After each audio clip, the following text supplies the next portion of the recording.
What's up, Austin Men's Development? Steve Mayeda here, and this is a podcast where we are interviewing Nathan Nordstrom, local Austin artist, but of course, you guys watching all around the world, this is for you. He also is known as Sloke One, and man, let's get started on this sucker. Nate, I talked to you in 2012, right when I was like, I'm gonna podcast, and then I stopped, and then like, we're back. Here we are. But so much has changed. So the first thing that I want to get to is like, this is a men's development podcast, and you're an artist, and like your story in this is what I want to get. You're a dude who has done a lot with your life and who's had a long history of stuff. First, who are you? What do you do? All that sort of stuff. My name's Nathan Nordstrom, and some people know me as Sloke One or Sloke. It's my graffiti name, artist name. I'm a spray can artist. I've been in Austin for a long time.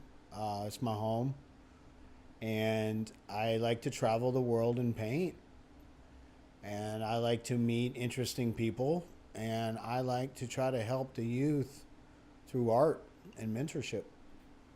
Man, like so much of your life is like the graffiti culture and all that sort of stuff, which I've never been a part of, but I've known a couple of graffiti artists. My cousin's a graffiti artist. But that being said, like, why are you so passionate about art and graffiti art? I don't know, man, to be honest about. Sometimes I ask myself, why the hell am I still writing my name at 45 years old? I kind of feel like graffiti chose me. I mean, I've been drawing since I was a kid. You know, my dad's side of the family, they're all artists. And, I've been drawing since I was a kid and trying to emulate whatever my dad drew. My dad was more of a technical illustrator. But when I first saw graffiti, that would have been 84, maybe, Beach Street, when Beach Street came out. I remember seeing the graffiti on the subway cars in the movie, and I thought, man, that's what I want to do. It would take another 6 years to actually learn the art form, just because Austin at that time was very... you had to know the secret handshake to get into the club, and it took a while to learn that. But once I learned the basis of creating a graffiti piece, man, I ran with it, and I'm still doing it. A big part of your story is addiction, and a big part of my story too. I mean, I talk about it all the time. When did that start for you? I started drinking and using at the age of 12. I started young. I mean, my dad drank, my mom drank. I grew up in a hippie culture. My parents were hippies. I was in 6th grade when I started drinking, and I can remember the first time I ever drank and smoked herb and how it felt, and I thought, I found what I'm looking for. And then how did that intertwine into the whole, like, the graffiti culture or whatever you're doing with your life? Well, if you're going to go out and paint your name illegally in the middle of the night, it helps to have a buzz on. And, art and drugs go hand in hand, I mean, most artists I know are tortured souls, and I was one of them, and sometimes still am. Yeah. I just have found a way to produce my art without being under the influence. And for me, I personally like it a lot better not being under the influence. Yeah. It feels more real and more authentic. But yes, drugs and alcohol and art have always gone hand in hand. And, it gave me liquid courage. I fell into the train of thought that I could create better art if I was high. And I really thought I was creating really good art high until I looked at it years later and thought, wow, that's pretty interesting. So, to each their own. I mean, but that lifestyle, it led to a bottom. Dude, this interesting thing because, like, for myself, I mean, like, so I originally tried to get clean when I was 17, when I gave it my all. Like I got busted and got sent through, all those meetings and crap like that when I was 14. But Yeah, me 17, too. Me too. 17 when I was like, I'm going to do this. But I was an artist, right? Yeah. So all my 20s, I worked actually as an artist, photographer, doing light design, all this sort of shit. And the whole idea of like being an artist, well, being sober or clean or whatever, do this sort of thing, man, was repellent to me. It was like either or. Yep. And so how is it different? Because with me, I found peace and I found expression. And you kind of said like, doing these, these pieces and while being under the influence, didn't really work out that well. But there's some points of genius that I've seen while being under the influence. Mm-hmm. But I guess what I want to hear is your philosophy of what it's like to be clean or to not be using and to be an artist. Like how different is expression for you? Well, I think it's different for everybody. I too have seen amazing masterpieces created by people under the influence, and I think it's phenomenal art. But my story is pretty much that I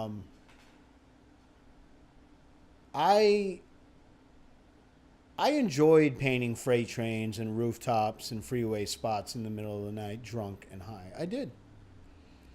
But there came a point where the drugs and alcohol overtook the art. Yeah. And art became secondary.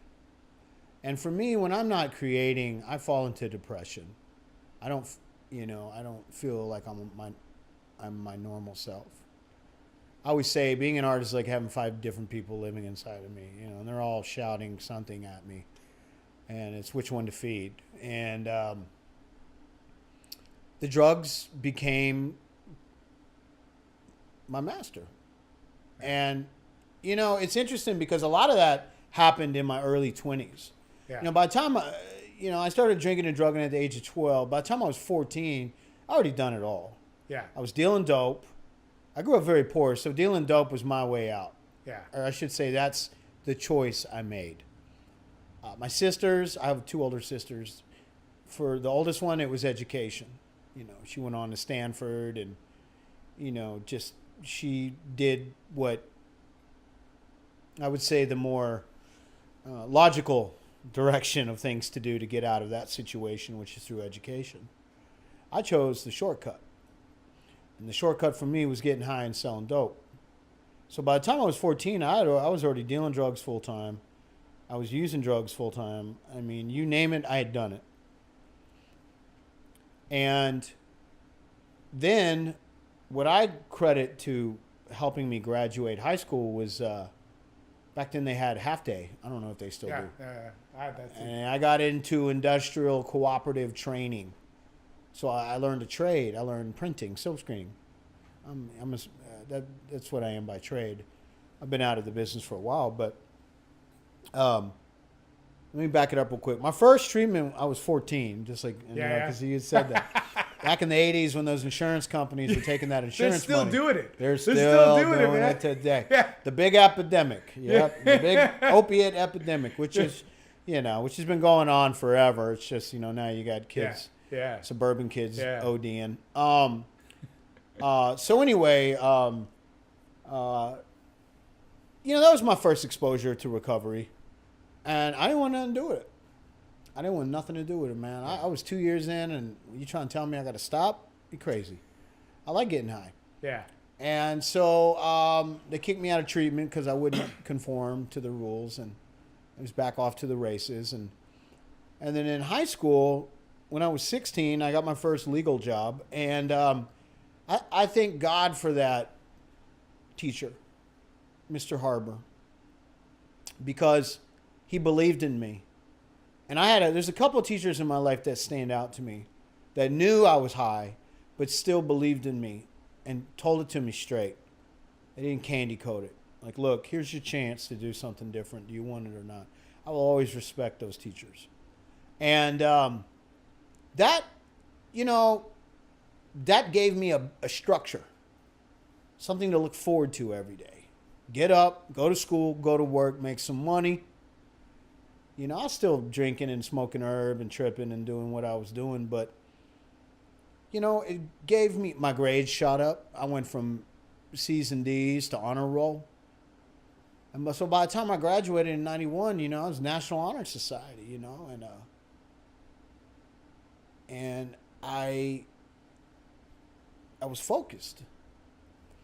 So after high school, I was going to go to college, but I was like, I'm going to work for a year. And, you know, and during that year, you know, I was doing graffiti. I got busted the first time for doing graffiti. And long story short, I wound up in the Bay Area.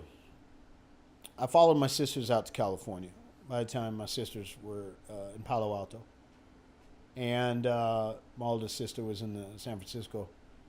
And I lived out there for 2 years. But when I came back to Austin in 1994, my friends that I had grown up with they had moved on to the hard stuff. A lot of them were freebasing, and, you know, some of them were into needles, but really it was freebasing. And I thought, man, why y'all smoking that stuff, man?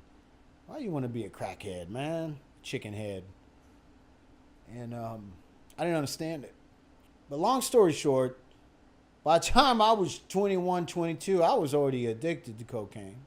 I started snorting it again, you know, going downtown.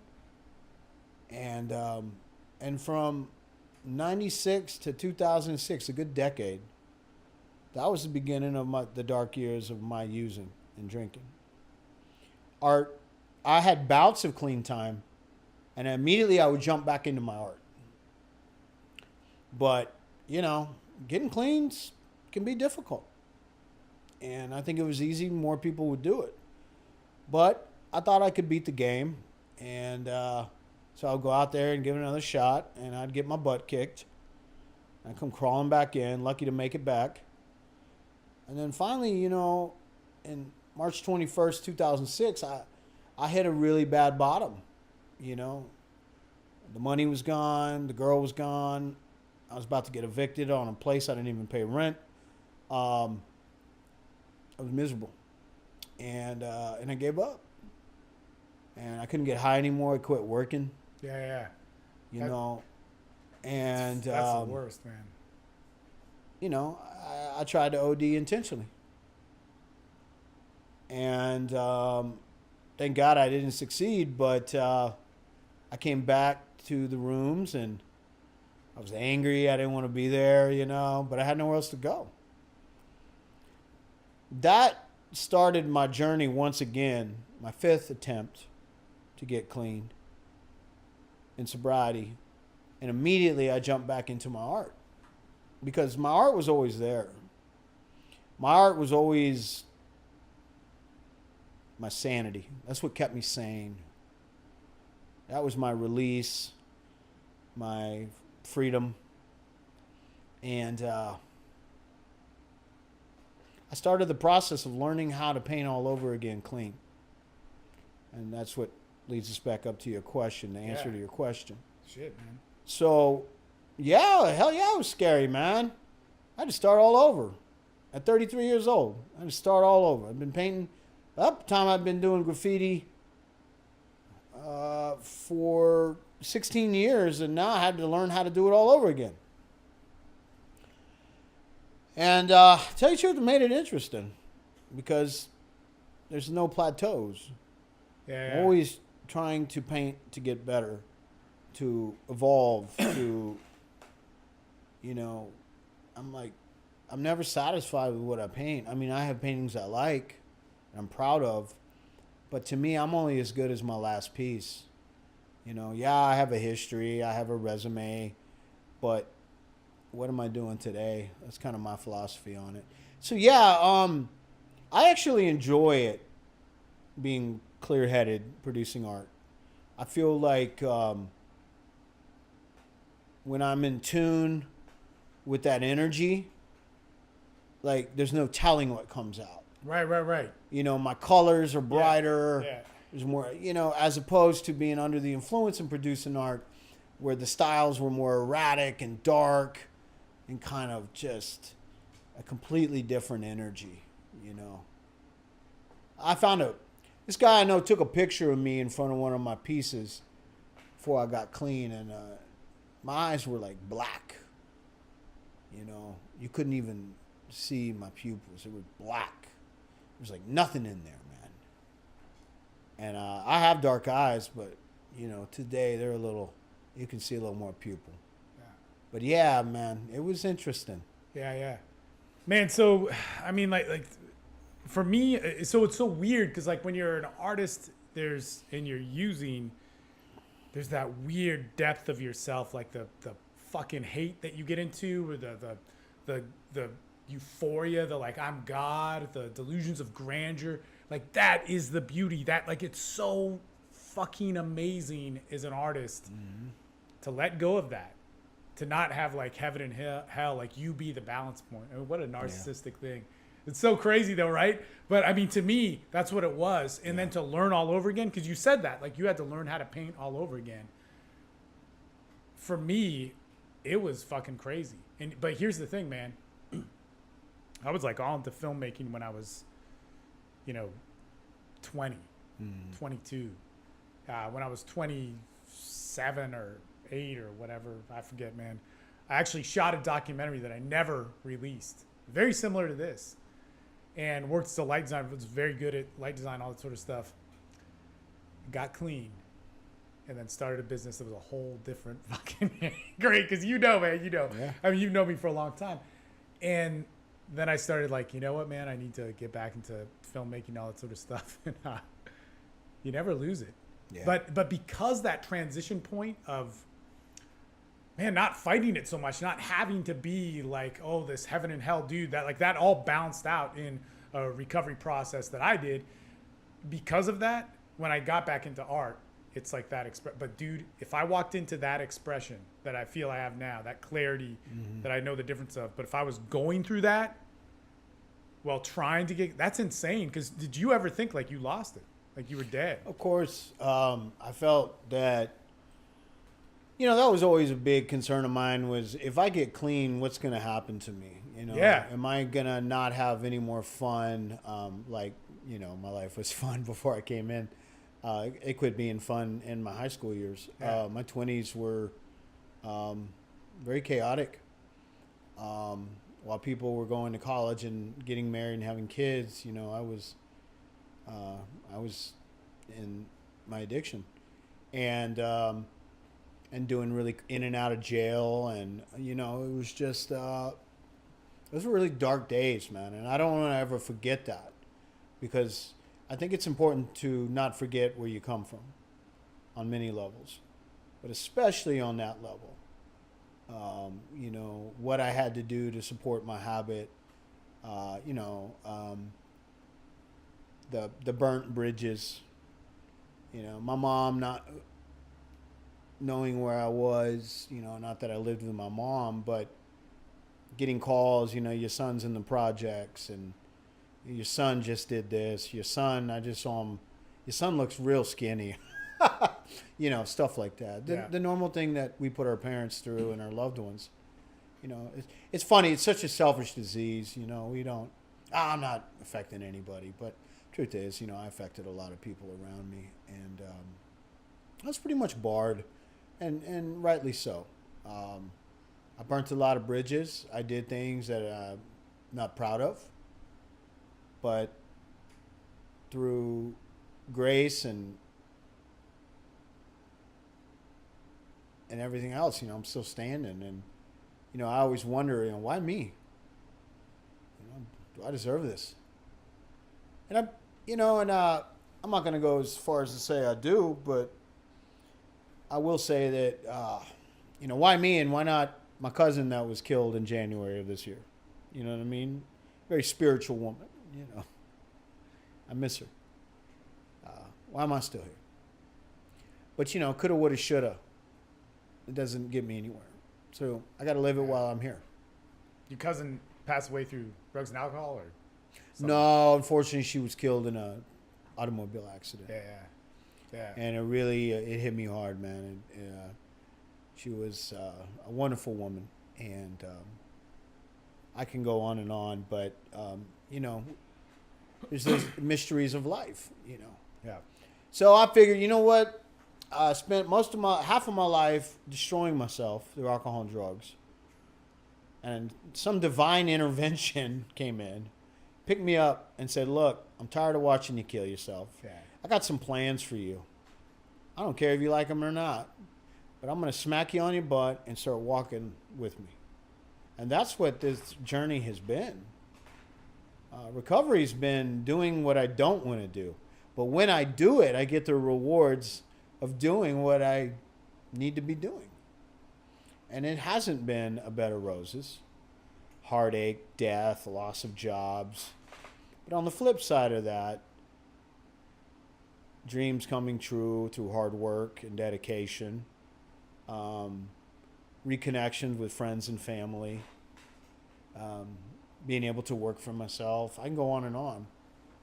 But it's more about me being comfortable in my own skin today. I think that's the biggest payoff. It's not about what I've accomplished and what I own. It's where I'm at internally, you know. Like, I used to drink and drug at life, and today I don't have to do that, you know.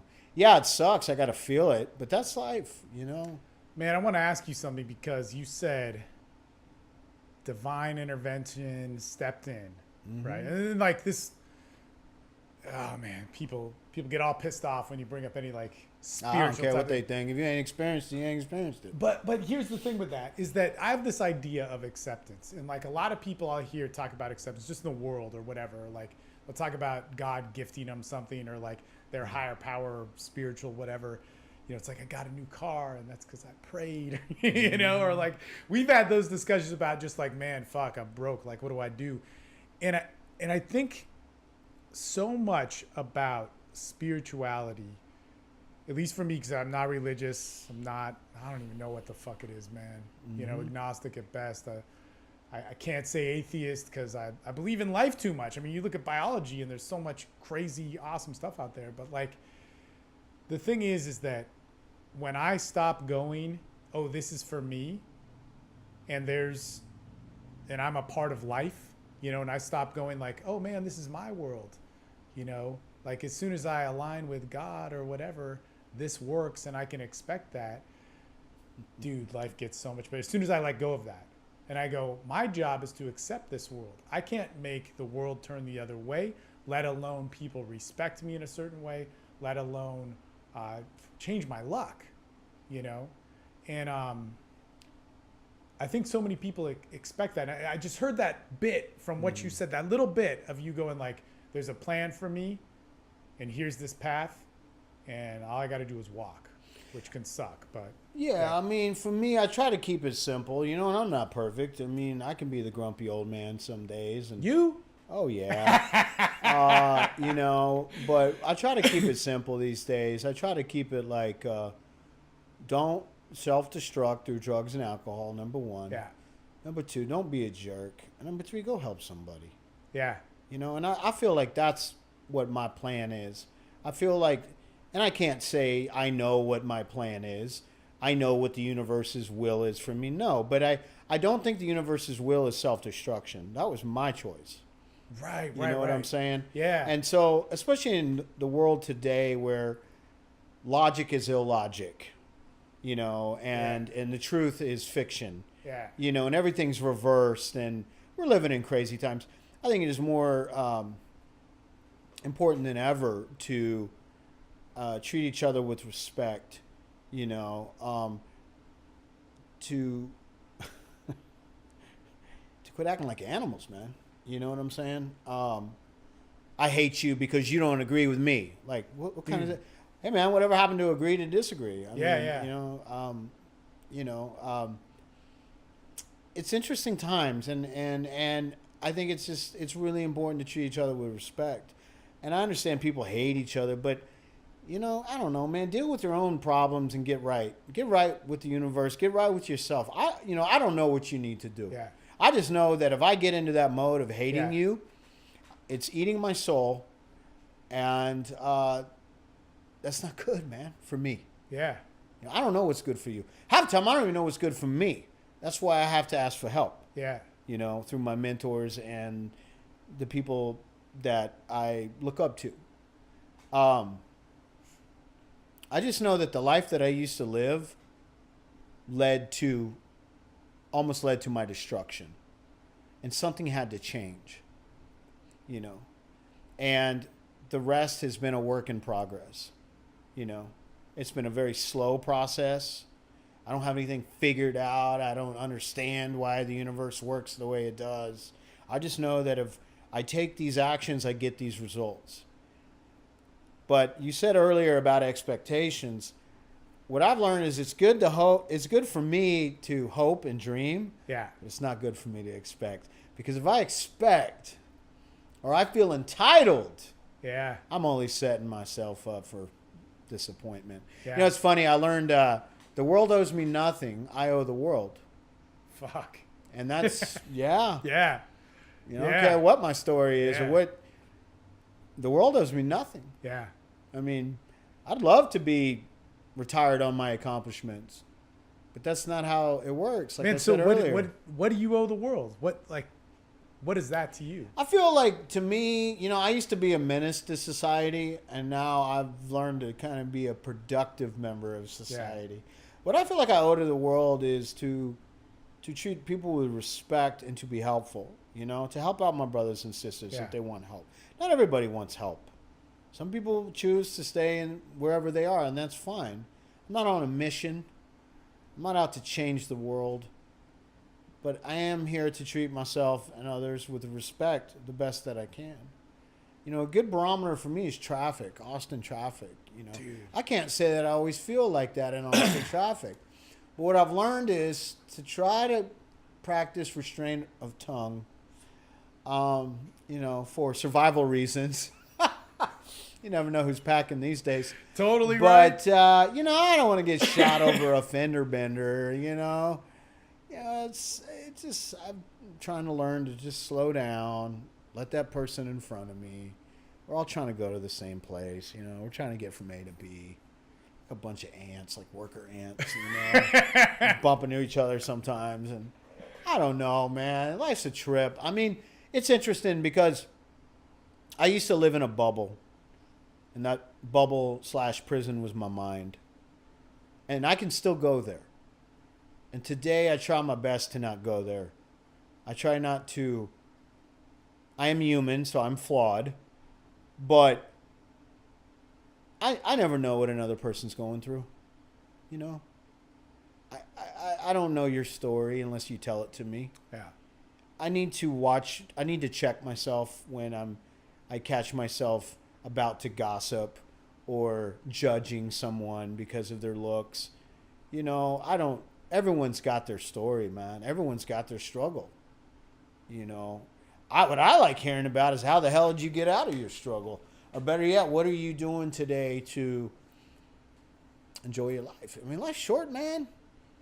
You know, it's my mentor told me life is like a scoop of ice cream on a plate. You better eat that shit before it melts. That's fucking great, man.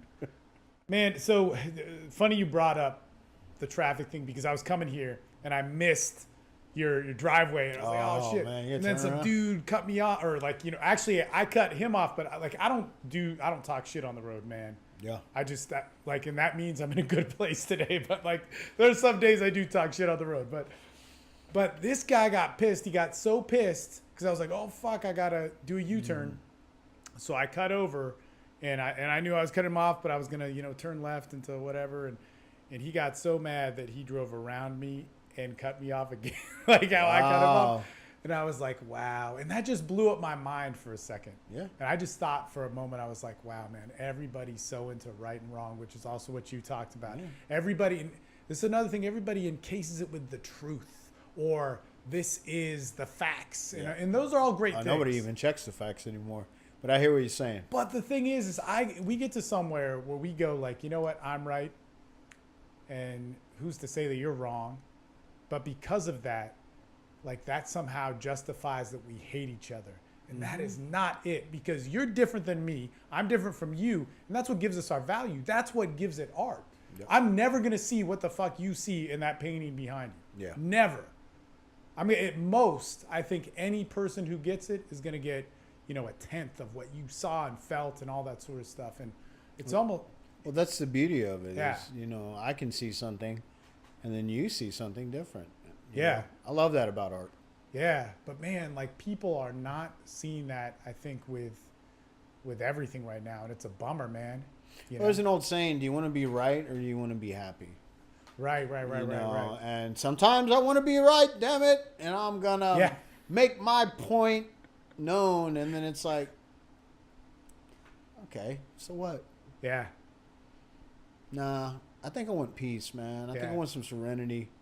I just, it's interesting because, with what we're talking about, it's like I have to be really careful because my mind can go to that prison again. And that prison in my mind it's a dog-eat-dog world. Every person's out for themselves and nobody gives a crap.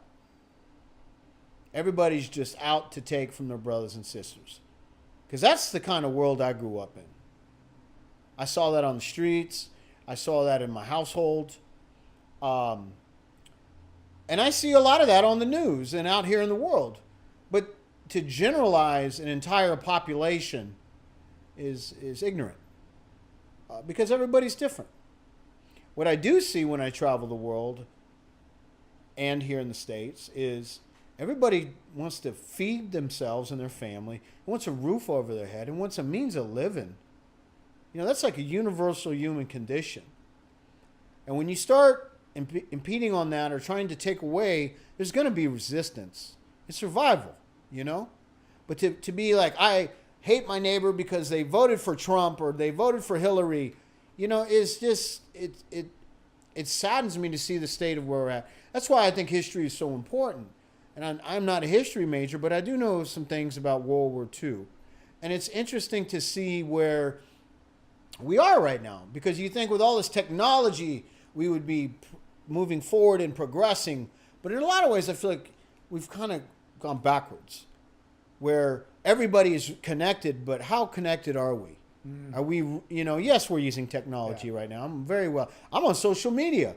I'm part of it too. But am I still connecting with my brothers and sisters on a social level, face-to-face level? Because sometimes I do feel without a community, especially in the arts today. I do see a lot of that competition and that I'm going to step over my brother and sister to get that art job, even though we came up together. What are we chasing? What are we really chasing? A paycheck? A title? At the end of the day, it's just an art job. At the end of the day, it's just a paycheck. I don't know. They said whatever drives me is what's running me, And I've had my times where I've been addicted to making money. I've had my times where I've been, I'm going to succeed. And there's nothing wrong with that drive, but I think anything taken to an extreme has its consequences. You know what I mean? So I try to live simply today. Some days are better than others. But like I said, what am I going to do today? How am I going to treat myself and others? I feel like people that walk around with a lot of hate, and I've been there, there's something wrong with them. There's something fundamentally disturbed within. Everybody that walks around with a lot of hate, though, doesn't think they're walking around with hate. Of course not. Yeah. They think they're right. Yeah. Yeah. We're either going to get along or we're not. I don't know what the answer is. I just think that hating and violence and all that, we've already been through all that. Right. We've been through that. Yeah. Where did it get us? Now they're talking about moving to Mars, probably just bring it to Mars. But all I'm saying is like, that's where art for me comes into play because my art is my escape. And I've had times where I've had to chill out on my art because I took my art to the extreme. Totally, yeah. I'm not in a race today. I feel like I want to impress myself. But I also, art for me has really been one of the biggest healing factors in my life. Besides, recovery. Art for me that's my escape, man. That's where I get to kind of tune out, get connected. I meditate too. There's other ways to get connected. Yeah, it's not the only way. It's not the only way. Yeah. But I think that's why I'm back to your original question. I think that's why I still do it, man. That's why I'm so passionate about it. And I do other types of art besides graffiti. You know, graffiti is just one style of art. That's my foundation. But, you know, I have to paint, man. Like, if I don't paint, man, it's not good. I become that angry, bitter dude walking around. Oh, totally, man. Me too. And it made me think when you were talking about it, because you're like, I want to hear the story of how you got past your shit. And you're talking about, like, because we don't know it all the time when we're having a bad day. Nobody knows it, right? So what is your good day? Because you know once you're out of it, or sometimes, but like, what's your good day, man? What makes that good day for you? Well, I think one good barometer would be driving in Austin traffic at 5:30 on a Friday and how I react. That's a good way. I think it's a general feeling of peace within. You know, how am I treating myself and others? You know, am I really concerned when I say, hi, how are you? Am I really listening to you? Do I really even care? Yeah. You know, it's really my actions, you know. We can all learn a lot from each other's actions. Talk's cheap. And you know, learning to be kind to myself and others. You know, all these spiritual teachings that we've learned growing up, whether you're in a religion or not, universal spiritual teachings. I mean, I think that there's a reason why they're there. You know, there's a reason why for centuries, you know, treat yourself like you would want to treat others, you know, or treat others like you'd want to treat yourself. It goes both ways. There's so many different types, you know, but it's a practice. It's like anything else, you know. If I want to get in shape, I got to work out, you know. I can't just imagine being in shape. You know, thoughts, actions, results, man. You know, and for me, I used to live life thinking thoughts, results. You know, I wanted the paycheck without doing the work, and that's not the way it works. You know, it's been like that in my own recovery, and it's been that way in my career. You know, but I also know what it's like to grind nonstop and be a workaholic. You know, and achieve those goals that I set out to do, and have a feeling of it not last, be fleeting, you know. It started out with, I'm going to curate an art show. I did that. I'm going to tour the United States with my art show. Did that.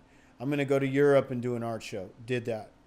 You know, I was always setting the bar higher and higher for myself, and there's nothing wrong with that. But I realized that I think after like about 10 years of being like that, I achieved the things I wanted to do. Get the home, get the career, travel the world, teach, you know, build the resume, get the vehicles, blah, blah, blah, fill in the blanks.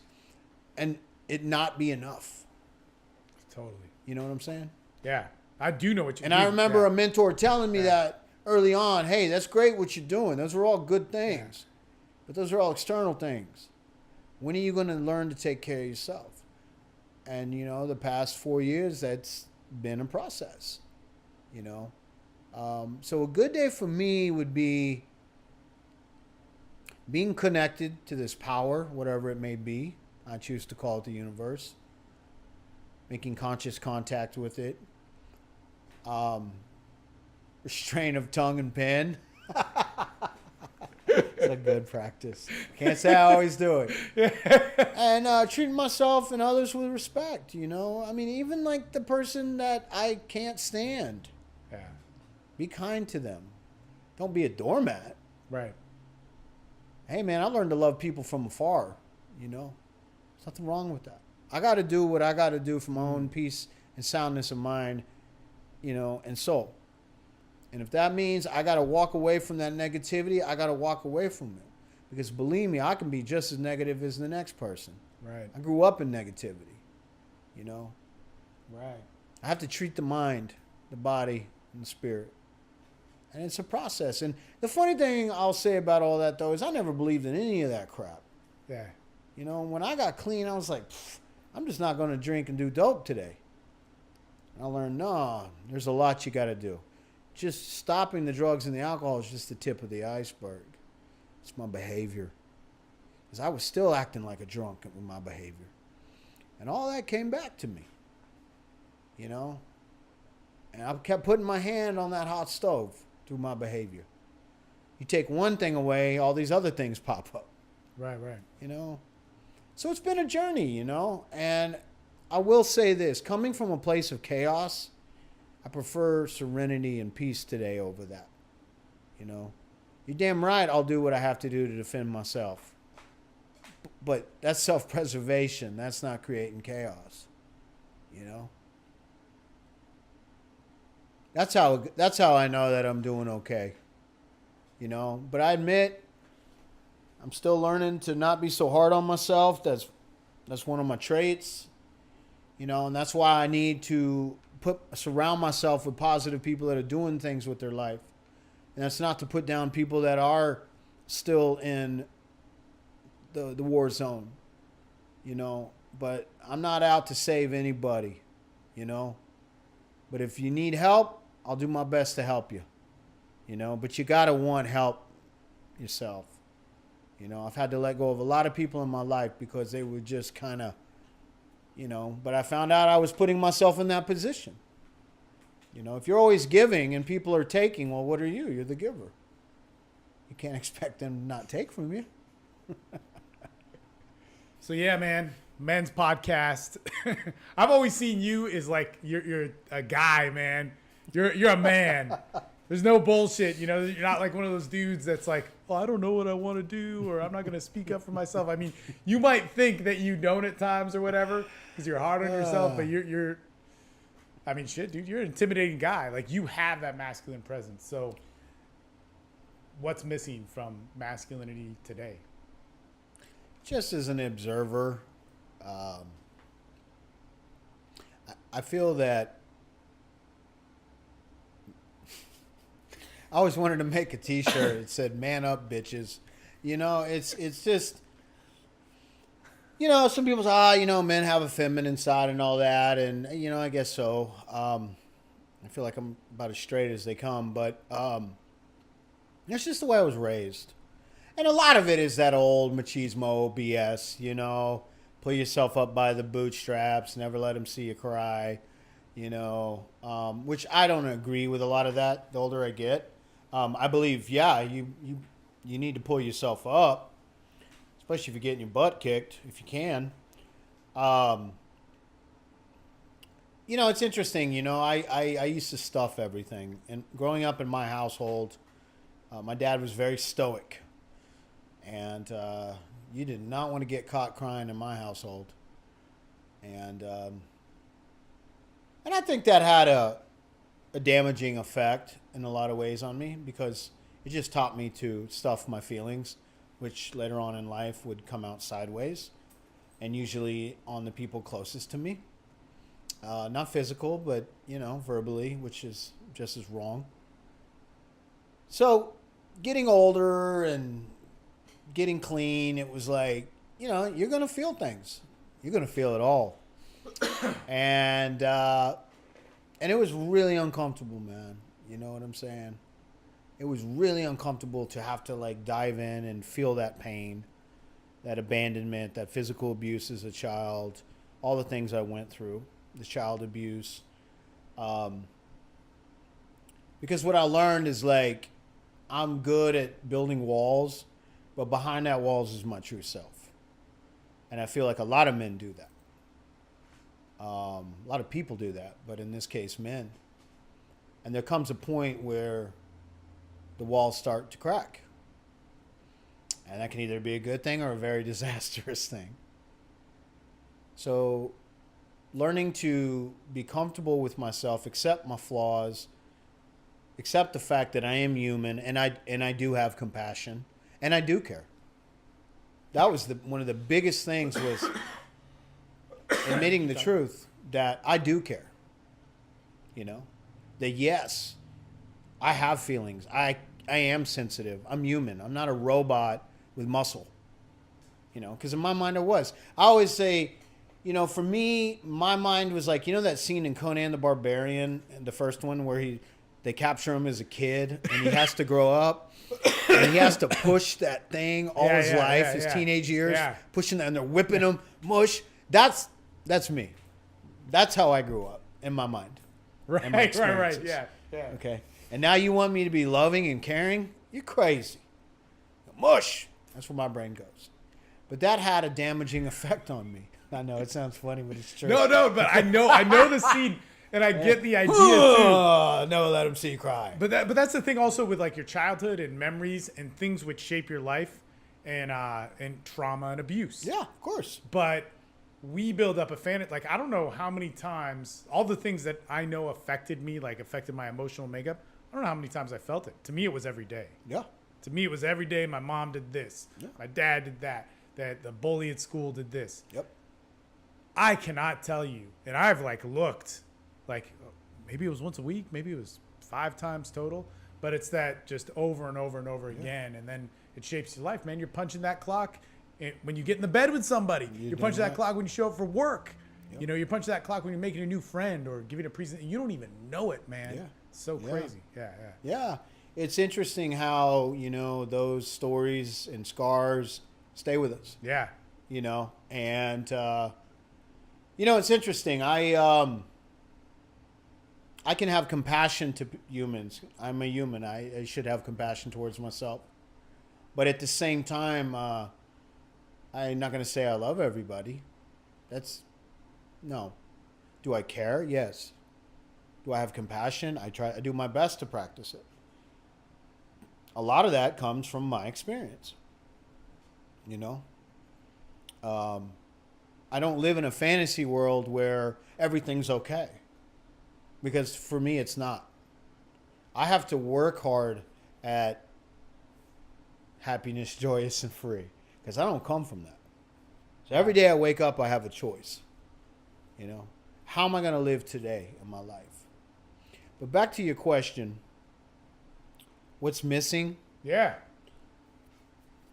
Tell you what happened. The women shaved down there and the men grew up here. It's a reversal.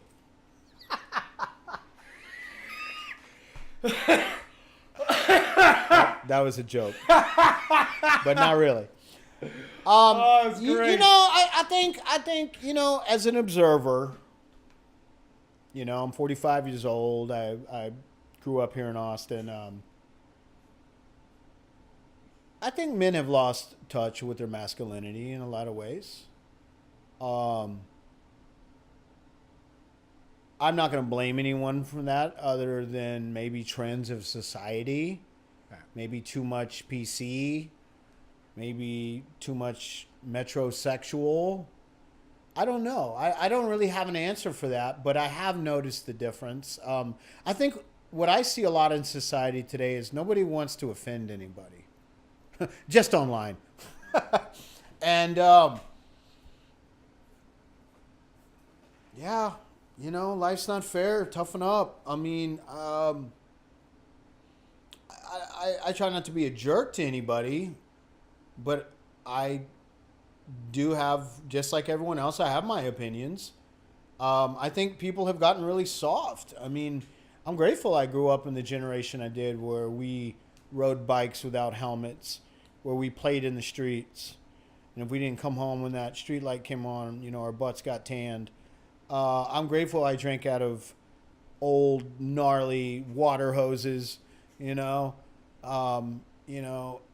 was around secondhand smoke from my father. Those are all realities, man, And I think everything's so safe now, No, don't do that. You might, no, send the dog to therapy, No, I'm sorry. I'm going to tell you straight up, and I love dogs. I place a human life above a dog. You're damn right I do. In China, they would eat a dog. But at the same time, it's like this world has become so interesting. I think that's a good word for me. That I think a person, needs to have principles, needs to be grounded in some type of principle.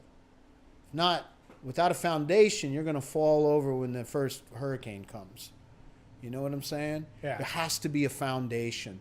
Just like in graffiti, you learn the tag, you learn the bubble letter, you learn the straight letter, you learn the semi-wild style, and then to wild style. There's a progression. All of that's a foundation which comes from a culture, you know? It's not get on YouTube and learn how to do graffiti from a tutorial, which is great, but you still got to put your work in. You still got to have a principle. And I see that lacking in a lot of things in society today, especially with men. You know, yeah, you're going to offend people in life, you know? It's just what happens. I'm not here to please people, but I'm also not here to step on toes or have my toes stepped on. You know what I'm saying? A lot of what I grew up with in my household, I don't necessarily agree with today. Being the stoic, never feeling your feelings. Because God bless my father, but he was in a lot of pain in his life. Why? Because of those things that he never dealt with. You know, life, yeah, man. I mean, life's not a bowl of cherries sometimes. I mean, you got to deal with what you don't want to deal with. What I don't want to face is what controls me. You know what I'm saying? And no, it's not easy. Yeah. But the good news is I don't have to do it alone. Yeah. You know? So back to your question. I think this world's just gotten too soft, man. And there's so many ironies. Like, oh, we don't want to offend anybody. We don't want to hurt their feelings. But yet we're going to go fucking bomb kids in Iraq with your taxpayer dollars. And no, I'm not going to get political. But yeah, I am. You know what I mean? Don't offend the female, but yet grab her by the pussy. You know, I know. Come on, wake up. You know what I'm saying? This stuff happens all over the world every single day. You know, and I think men need to learn how to be men again. You know, be a gentleman. You know, treat a woman with respect. If you're a heterosexual, treat a woman with respect anyway. If you're gay, treat your partner with respect. You know. A lot of that crap's been lost. And I will say it, I do think a lot of it's reality TV and social media. We've become a very selfish, vain society. Very childish. You know, look at me, look at me. Look. Yeah. Don't look over there, look at me. Yeah. Hey, I'm an artist. Hey, I don't really know how to do art, but I'm an artist. No, everybody's a poser. Okay, so sorry, that was, yeah. No, it makes me want to ask this because, like, the older I get, the more pissed off I get at the younger generations. And I remember that when I was younger, I was like, who are these old motherfuckers, right? Yeah. But then there's also this, is that, like, I work in the men's, like, you hear this all day long, man, and the pussification and all this sort of stuff. And it's different, but here's one of the things. I don't blame social media or the immediacy of stuff, and don't get me wrong, that expression is crazy, but it ain't going anywhere. I gotta wonder, is it just like the lack of men role models? Is it the lack of men teaching other men? Like there's this conservative, he said he'd do an interview with me, but you know, whatever, I doubt it'll happen. He's very popular. His name's Jordan Peterson. All these people worship him and whatever, and I disagree with some of the things he says. I agree with some of the things he says, but as soon as I say, man, that's bullshit, his fanboys, who are very similar in nature, jump on my ass, right? On the internet? Oh, on the internet. Yeah. Never to my face. Of course. Usually anonymous. Usually it's a fake name. And if they do have a real name and I do meet them in person, they act very different. Because a lot of times it's like, if you talk that shit to me, you're fighting me. That's what I'm talking about. Yeah. Everybody is hiding behind a keyboard. Yeah. Expressing their opinions Yeah. when they cannot sit down at a table like you and I are doing right now, face to face, and talk about this. Right. And you know what? I met Jordan Peterson. And one of the first things I said is like, man, your subculture is just like, look, I'm a men's coach. I disagree with some of the stuff. I wasn't trying to be, and I said, I'm not trying to be disrespectful because he was about to do an interview. He shook my hand and he talked to me. Yep. That's what you should do. Like, fucking, and I'm just like, that's how I was raised. God. Face to face. I wish people, because that's part of the problem, is that people aren't they don't have faith in themselves to be able to have a conversation. They have to believe in a fact, an ideology, a plan, a fucking movement or a cause, because they're not good enough. I just see this over and over again with men and women. I mean, but I mainly deal with men. And it's just, it's a bummer, man. And it's, I want to say it's not my job to teach it, but technically it is my job. You know, it's a part of my job to do it. But that late in the game, you know, it's like, goddamn, you're 30 years old and you think communication's talking shit or gossip. What you said, man, saying hi to somebody in front of you, man, that's a value. You know, that motherfucker who cut me off and I cut him off first or whatever, fuck that. Yeah. The joy, that man has joy in him. That man has beauty. That man has a story in him. And I'm wasting time thinking about how I'm going to get Kill a him. hammer and torture him first. You know, like Yeah. that's it. Yeah. You know, that's the best I got today. Yeah. Fuck that. No, I hear you. I mean, I didn't have mentorship growing up. Right. I didn't have a mentor. And I really, I agree with you on that. I think that we've lost a lot of our values, traditions. There needs to be more men showing little boys how to be men. That's why I mentorship these kids when I do graffiti, men and women. And I'm not easy on them. Even they're all treated the same. You're either going to do the work or you're not. Right. And if you don't want to do work, that's fine. But this is how we do it. Because that's how I was taught. I come from the generation where you had to put in the work. If you were not good, you were called out. Why? So you would go home and practice to get better. Now you call someone out there like, oh, well, don't get on the internet and talk. You know, it's like, look, man, it's called constructive criticism. It's called tough love. I don't know any master artist that came out of the womb a master artist. They all had to practice and still continue to practice. You know what I mean? Hell yeah. I feel like a lot, it's all of our responsibilities. You're right. It can't just be blamed on social media. I mean, social media is really, in my opinion, a sounding board. That's all it is. It's just another platform. Yeah. Some choose to have political arguments and debates on it. Some choose to take selfies and show their duck faces. Whatever. It's just another tool. And you're right. It is not going anywhere. And you got to educate people. How can I expect a young person to know these things if they don't know these things? I'm just as ignorant if I'm expecting that. So that's why I do it. I do it because I mentor the youth because I feel that it's about passing it on. I mean, imagine if things weren't passed on. We wouldn't survive, you know? So teaching men how to be men, that, hey, it is okay to feel your feelings. You're not a robot, you know? You know, that you are worthy. That, yeah, you need to treat that woman with respect. You know? I can go on and on. And that is best expressed face-to-face, person-to-person. Not on a video chat. Not on a YouTube video. Skype. A text. Yeah. We got to talk to each other. Yeah. You know? And yeah, I use social media. I text, I talk on the phone, but I still think there's that power of two humans facing each other and communicating. Oh, absolutely. You know? Yeah. You know why my dad didn't teach me that? Because my dad didn't have a dad. He had to learn it. But my dad did the best he could, providing for a family.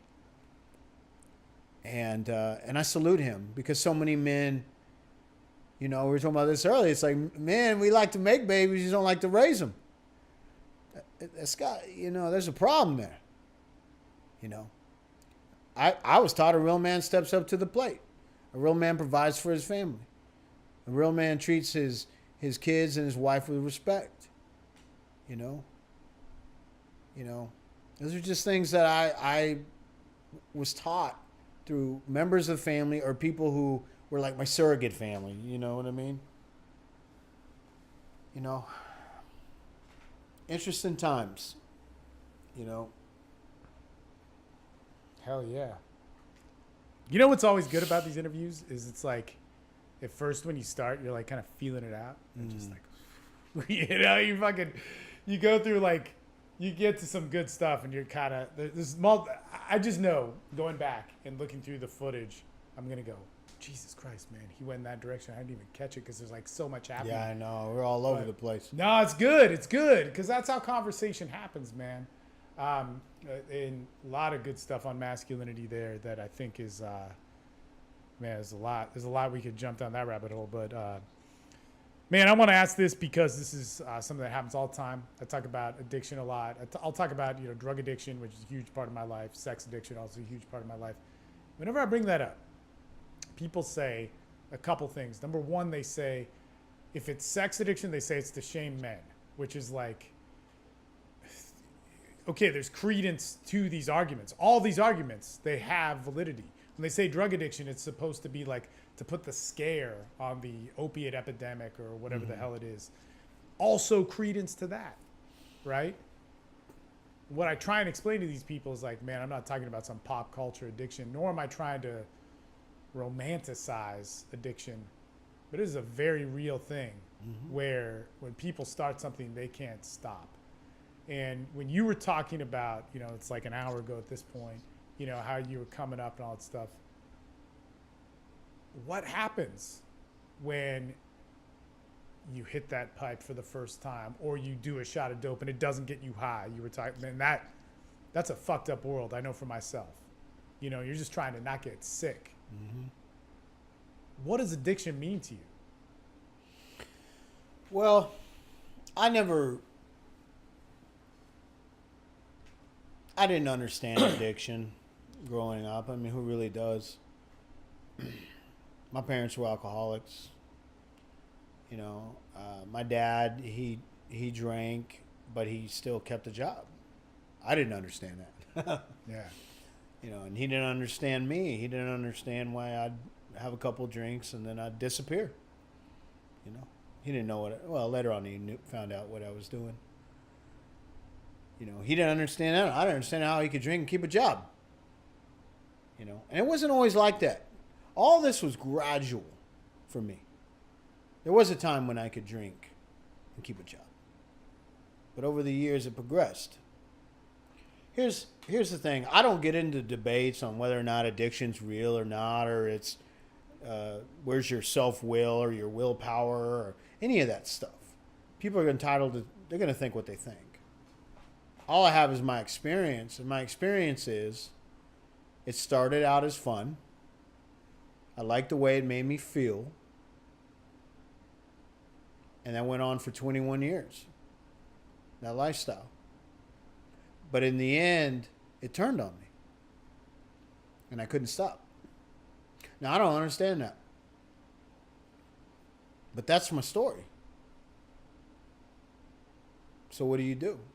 You spend the rest of your life accepting the fact that you're in this situation? That's what I was going to do. I accepted the fact that I would be a statistic, that I would either die or go to prison, or if I was lucky, just exist.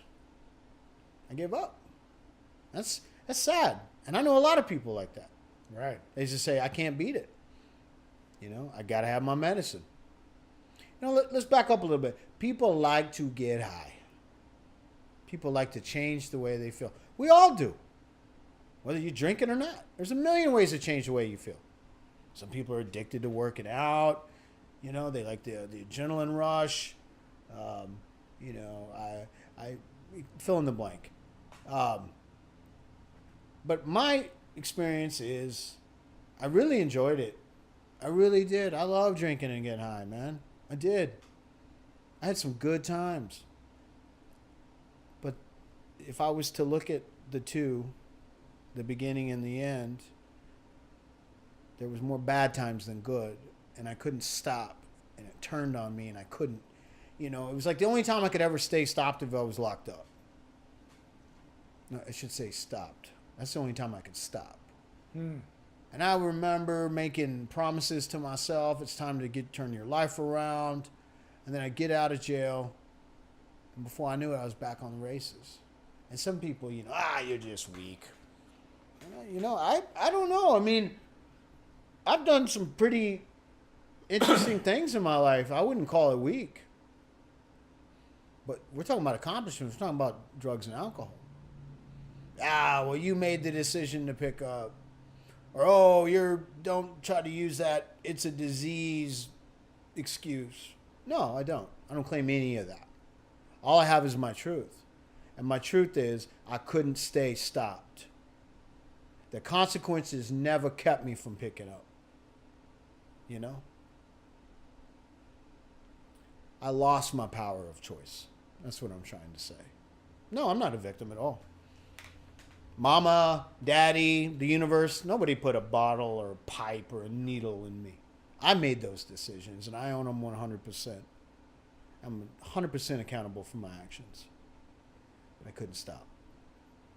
And I hated myself, what I had become. I became what I did not want to become. And I always remembered, ever since my teenage years, tinkering with the idea of what would it like to be sober, which is of soundness of mind. What would that truly be like? That thought, it terrified me. But it was either live or die. And the only way I was going to live is if I learned a way to put that stuff down, which was killing me, or continue using and die. That's what it came from me. I don't know about anybody else, but that's my truth. You want to live or you want to die? And to tell you the truth, on March 21st, 2006, I wasn't quite sure. I was at that crossroads they talk about, a jumping off place. Can't live with it, can't live without it.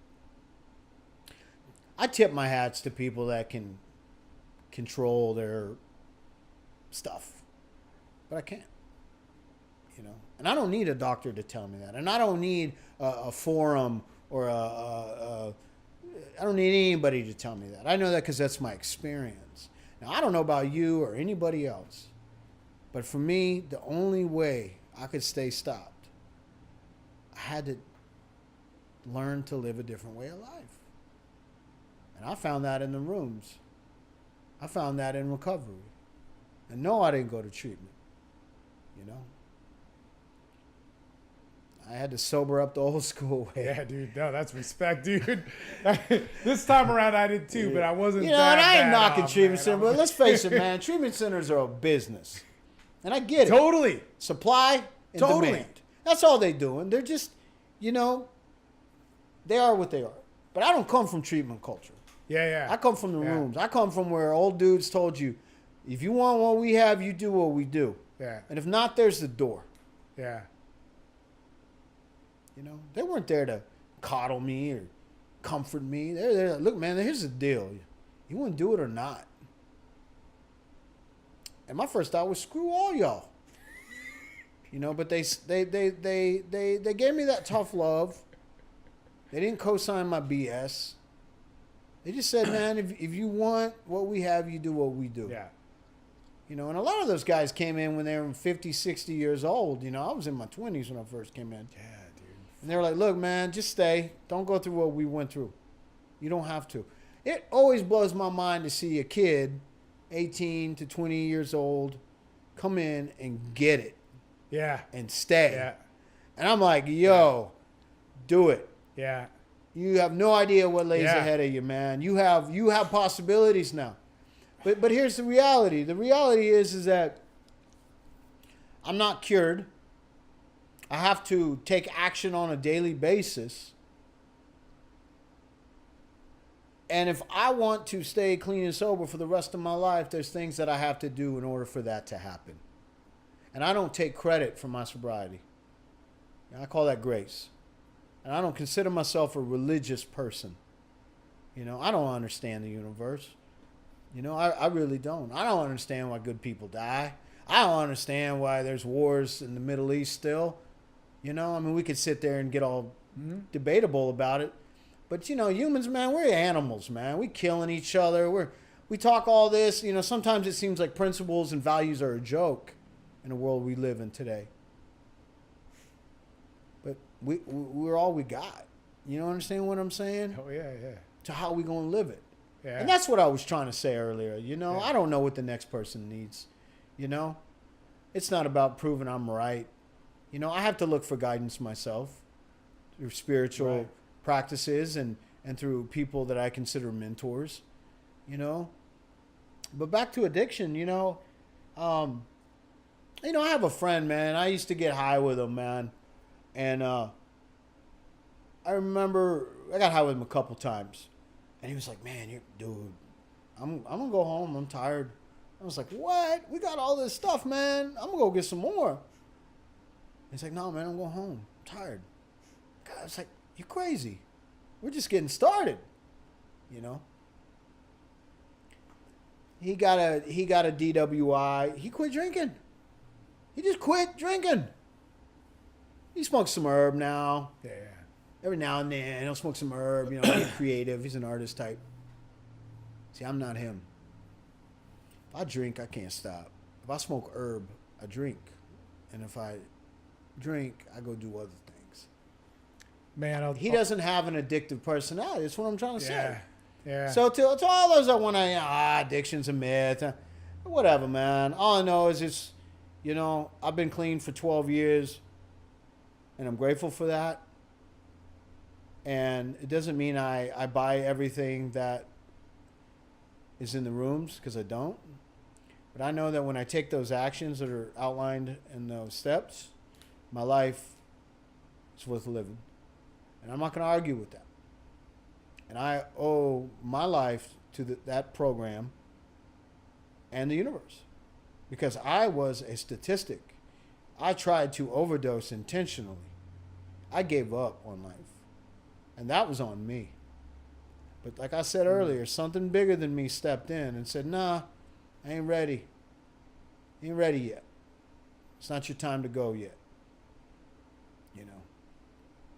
And sometimes I've thought to myself, what if this really is the biggest joke that I'm playing on myself? Yeah, right. But you know what? It's a damn good joke. You know what I mean? Totally, man. So I don't care about the haters Yeah. and the doubters and the naysayers. They can keep hating all they want. Yeah. But I know for 12 years I've had a life worth living. Yeah. And today I want to live. Yeah.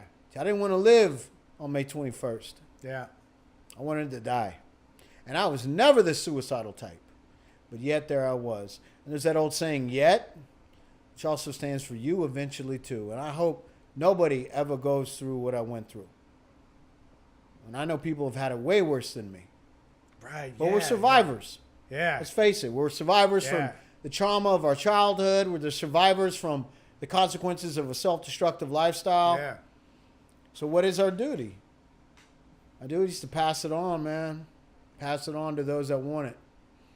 And to, when I see my brother and sister dying out there, to lend a hand. If they want it. I'm no shepherd. I'm not on a mission. But so many people are dropping daily. Yeah. No, You man. know. Yeah, my wife, I always tell her, I'm like, man, maybe I could smoke pot. And she's like, no.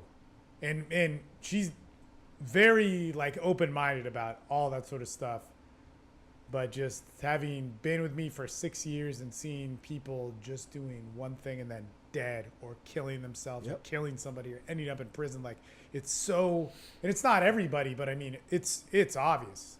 Right when we started dating, this guy who I was working with, he, God, man, we were real good friends, and he just he had to go on pain meds and got triggered from that. Yeah. 10 days later, dead. That's right. Yeah. I don't want to wake up that demon, man. Yeah. And my like I said, I too have no friends that had years of clean time, had surgery, Of course, yeah. got on the pain meds. And I have no problem with pain meds. No, I hear If you. you need them, you have. But There's a reason there's but- pain meds. but Yeah. it also is another factor, when you're dealing with somebody who has that malady or whatever you want to call it. Yeah, I mean, I feel that, let's just face it. If you keep doing heroin, you're going to get addicted. Yeah. Oh, yeah. If you keep freebasing cocaine, you're going to get addicted. Totally. Yeah. Okay? I mean, whether you have an addictive personality or not. That's the reason they're called hard drugs. Yeah. You keep smoking meth or ice, you're going to get addicted. So when a pharmaceutical company pushes these pills on the public and says they're non-addictive, Yeah. and take this, because, let's face it, America is a drug country. Yeah. You're in pain, take this. Yep.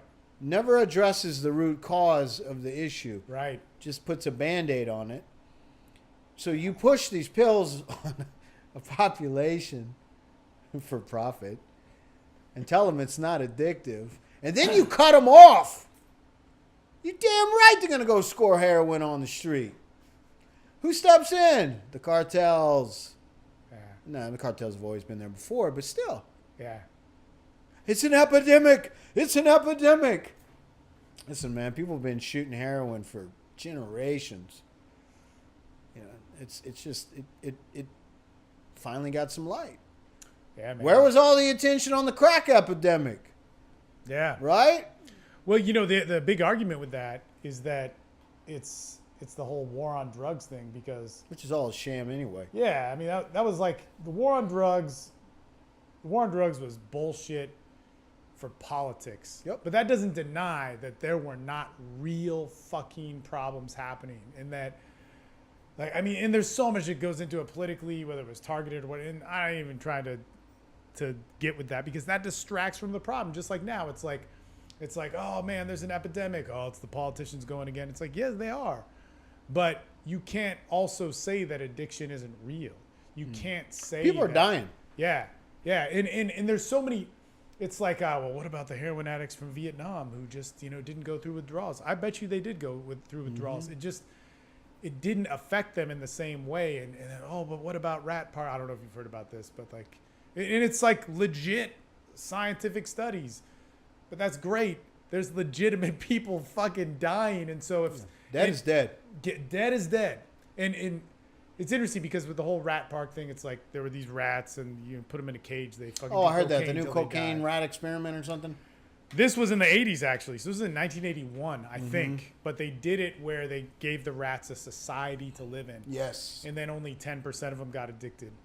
Guess how many people in the U.S. get addicted or suffer from addiction? And these studies, too, of how many people in the U.S., but it's 3%. It's like it's not a lot. It could be more. Could be more than that. And it depends on the study you pull from and all this sort of shit. And I'm not a numbers guy, so don't quote me on all that sort of. But it's low. It's low, man. But the fact of the matter is, or it's like how many people try cocaine regularly get addicted. It's like 70% of them don't, or 80% of them don't. I mean, it's a huge number that don't. But they probably, and again, what's your definition of addiction? They probably have a bad couple of years or something like that, but they grow out of it or some bullshit like that. The problem with all this is like, what do we say with that information? We shouldn't be worried. Fucking dead is dead, man. Yeah. Dead is dead. Same thing as you, man. So when you were talking about it, like the young kid that comes in, I was 17, made it almost 3 years. And you know what? I'm glad I didn't make it then, because now I fucking know. Like, dude, basically 27 to 30. It was like, how do I do this? How do I do this and not do it through a 12-step organization? Or how do I do this and do it like with an easy fix, spirituality? And it fucking didn't happen, man. Yeah. By the time I came back, and that's why I said I wasn't that bad off. Like when I was 17, I needed to detox. When I was 30, I didn't need to detox because I kept stopping and starting. And I didn't go. There were 2 years there where I like got rid of like the bad stuff and did my like detoxing shit on my own or whatever. But like I was done. And it's kind of anticlimactic. When I was 30, problems were like not that bad. Yeah. They were terrible inside me. Sure. And then with my family and stuff like that, they were terrible. But, dope sick, shit like that, it's not happening, Yeah, I mean, what almost killed me was thinking that I could manage it. Yeah. The things I told myself that I could beat the game. And that, almost killed me. And, I always say I'm done one day at a time. I'm not cured. Yeah. You know what I mean? Yeah. And if I don't continue walking the path that I've been on, I can fall off of it. But this path that I was put on through sheer desperation. wasn't like one day I woke up and I said, I think I need to get clean. It was like, no, I'm about to die. And I'm grateful for that gift of desperation. I really am. I'll tell you what, man. With pain will make you move. Fuck yeah. Pain will either make you take a painkiller or it'll make you do something else. Yeah. You know what I mean? Yeah. And in this case, I knew I had to do something else. Yeah. I mean, it wasn't like I was being logical about this stuff. Yeah. It was like it was survival. Yeah. And I'm grateful for that experience because had I not gone through that pain and desperation, I don't think I would still be here. Dude, I'll say this, man. Like pain is fucking awesome because like anybody who, and there's all sorts of different ways where people experience pain, but for me, it was through addiction and stuff like that. I now have faith. Like I don't want pain. I'm not inviting pain. I'm not saying I'm tough. Mm-hmm. But if I go through pain, I got to a certain point where in recovery, it's just I had faith it was going to work out. I'm like, man, this hurts. This sucks. It's fucking terrible. But I know I'll be all right if I just walk. If I just shut the fuck up, call somebody and listen to what they say or whatever it is. Like, it's. They say get in the herd. Yeah. Yeah. Dude, just stop this. And just submit and go. Well, it's kind of like those rats, right? When the rats hung with their people. Yeah, it's interesting. The mice. Or in our case, rats. Yeah, all I have is my experience, and I'm grateful for the people that came before me that didn't hold my hand, that told me the truth, and that were there. People like John Paul, may he rest in peace. Yeah, you know what I mean? Yeah. I'm not breaking his anonymity because I didn't say his last name. You didn't even say But how you know him. Yeah, exactly. All I'm saying is people that just said, look, stay. Yeah. Don't keep coming back. Stay. It's an interesting story, but that dude that you mentioned, I knew him by appearance, never interacted with him much. Well, if you were at an event with him, you knew him. I mean, he made himself known. He. That's the thing. And I just remember this one dude was at one of those gatherings. He got in a fight, fist fight, fucking knocked a dude out. It was actually pretty cool, man. I was like, but banned. So he goes to another group, and John Paul was there. And this dude tells the story. I mean, I'm telling his story. I saw the fight or whatever, but like, I didn't see this. And he said, what was so crazy? Because when John Paul passed, he said, man, what's so crazy about that guy is that dude, I felt like shit. And I just walked in. I said, man, I don't even know why I'm here. I got kicked out of the other place I got in a fight. And he's like, good, welcome. And he hugged him.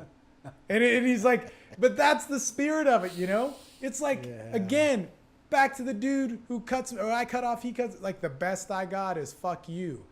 And that's a terrible, what a misuse. The best I got is talking shit online. Mm-hmm. The best I got is having an opinion that's validated by the truth or my belief. My belief? Sorry. You just, you go and readjust it if you want. But my belief, my belief is going to make me hate somebody, Yeah. When I know that if I look at that person closely, I'm going to find stuff that I hate and that I like, but I have the ability to connect. Well, there's that old saying, if someone's really bothering you, chances are there's something in you that you're bothered by. Yeah. That he spotted you got it. Yeah. And the person that bothers you the most might be your best teacher. Yeah. You know what I mean? Oftentimes can be, man. Yeah. It's interesting. It's just, I feel that, I guess it's either love or hate, love or fear, love or faith. I never thought I would say all that because I always thought that was some hippie shit. But the older I get, the more I see the wisdom in that. I mean, we're either gonna get along or we're gonna kill each other. Yeah. And, you know, I want to live as long as I can. You know, I kind of like my life, you know. I don't hate my life today. I don't hate myself. There's things that bother me, but I try to practice love and tolerance and compassion. You know, real quick, you know, you're talking about traffic. So this is a couple years ago. I needed to go to that place we're talking about, in, or a place. And I was running late as usual. So I was speeding, right? I'll tell you, I've gotten more speeding tickets clean than I did when I was using. Yeah. So when I was using, I was definitely paying attention to the speed limit. So anyway, I'm speeding. I'm in a rush, and this car cuts in front of me, or is in front of me, I should say. And then another car to my left, and I'm boxed in, and they're going real slow. Actually, they're going the speed limit, and it's really pissing me off, right? Because I need to get to where I need to go. And you know, just when I think that I have an angle, I start to go, and then the car backs up, and then, long story short, I'm boxed in for 10 minutes, and I'm losing my effing mind. God. Yeah, that's torture. And I start honking, and I start flashing my light. Move over. Get over. You know? And then the person shoots me the bird. Oh, hell no. Then I shoot them the bird. And then we're doing this back and forth. Yeah. And then I'm not even paying attention, right, because I'm so angry. And they hang a right, and then I hang a right, and then they hang a left, and I hang a left. And you know what? We ended up at the same spot. And when we got out of the car, we just looked at each other and laughed. That was my lesson, man. Slow down, chill out, breathe. You know what I'm saying? Oh, God, dude. Yeah. Let's fucking wrap it up, man. Wrap it up. So super good, man. I just got to ask this last question. Well, I'll say this first is, you know what I got I got a lot from this, but love from afar, because it's still love. I'm not sure exactly what you meant for, but when it went in my head, it was like, oh shit. Because if I love too close, I'm going to hate the person. I might act stupid or do something fucked up. Love from afar. Still love. You're still on your principles. Man, how come I don't get that? How come I don't get that? So I guess last thing I want to ask you is what popped out in this experience of us talking? Because I believe two people talking, it's a powerful thing. Well, it just, you know, we've known each other for a while, Steve, and I just feel like I'm talking to a friend, you know, and it just, I'm not here to put on a show. Yeah. I'm not here to, you know, I obviously have my opinions, but, you know, I appreciate the opportunity to have this discussion because I think that the world could use more discussions. Yeah. And I think ultimately, you know, it does come down to communication. You know, two people might not like each other, but, you know, being able to communicate, transpire their thoughts and ideas, I mean, that's what it's about, man. Yeah. You know, I mean, I wasn't born to live on my phone. I wasn't born to live in a cell, you know, meaning my house or my cell phone, and you know, live a life of where I don't need to interact with people. I mean, I need interaction, you know, just as a human. I need a community. I don't need competition. I need a community, you know. And I'm not going to get that if I'm not out there talking and communicating with people, you know. So what I got out of all this is, you know, it's just a really good discussion and conversation. And anything gives me hope, you know. I always say it's best for me to stay out of my mind the most I can, you know. And talking to other humans, discussing ideas, it helps with that. You know, like I said, I need a community. I'm not a rock. I'm not an island. You know, I've learned I'm one of many, you know, and we all need each other, you know, whether we think it or not. Yeah, no, that's awesome, man. All right, Nathan Nordstrom, Sloke One. Have a good trip in Europe. Thank you. All right, we're out of here. Peace.